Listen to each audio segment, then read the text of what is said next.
कारण आज आपण पाहतो समाजामध्ये पाहत असताना वाईट गोष्टी फार लवकर स्वीकारल्या जातात हो, चांगल्या गोष्टी स्वीकारायला फार वेळ लागतो. आणि म्हणून चांगल्या गोष्टी सांगणारा सुद्धा पुढे येणं त्यालाही वेड्यात काढलं जातं. पण चांगली गोष्ट ही चांगलीच असते ज्या गोष्टीमधून उद्याचा नागरिक घडणार आहे, उद्याचा विद्यार्थी घडणार आहे आणि तो ते काम ज्ञानोबा करत आहे. त्या कामाला माझ्या शुभेच्छा आहेत.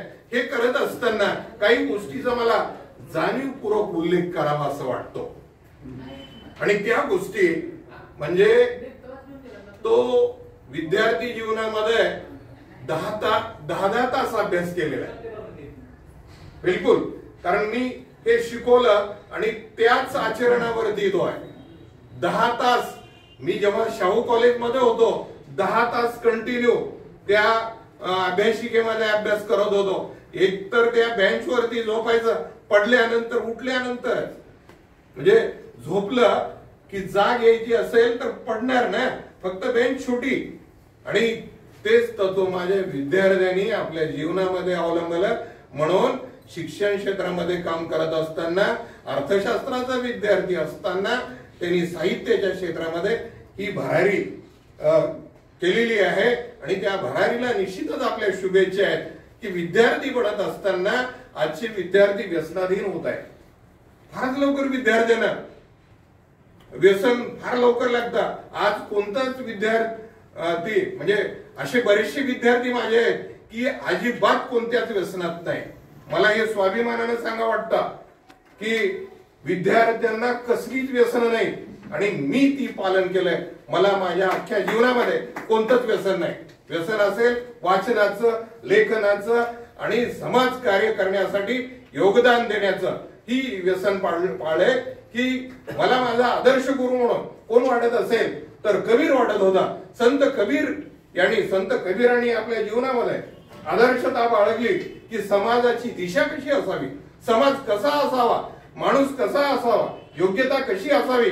कबीर एका ठिकाणी म्हणतात की गुरु आणि गोविंद यातला फरक सांगत असताना किंवा मोठेपणाचा, समाजसेवेचा फरक सांगत असताना कबीर म्हणतात, बडा हुआ तो क्या हुआ, बड़ा हुआ तो क्या हुआ, जैसे पेड़ खजूर पाती को छाया नहीं, फल लागे अति दूर.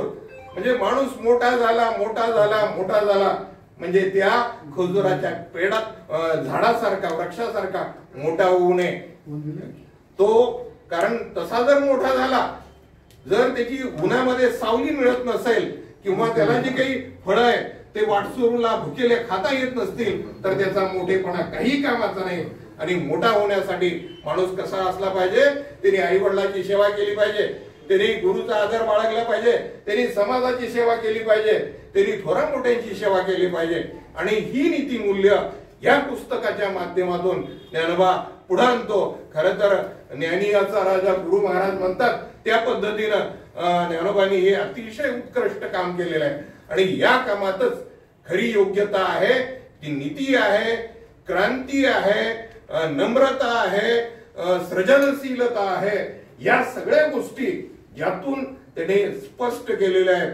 माणसाला शिक्षण हे वेगाकडे नेतं. त्या वेगाचा वेग हा नीतीच्या वेगाबरोबर असेल तर ते प्रकाशमान असतं. कारण समाजसेवेचं दायित्व त्यामधून स्पष्ट होतं आणि तिथूनच माणसाच्या जीवनाला अलंकाराची झालर मिळत असते.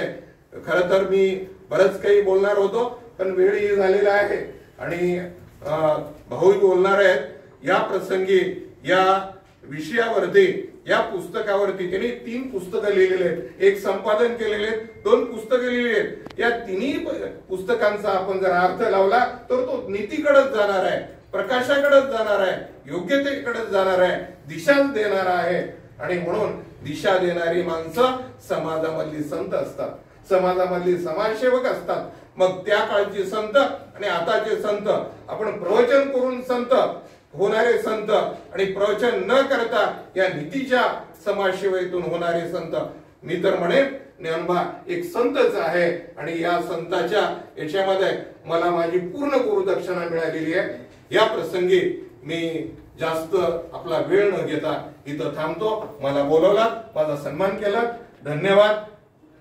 इथं पुस्तकाचे लेखक डॉक्टर मुंडे यांना विनंती की त्यांनी आपलं मनोगत व्यक्त करावं.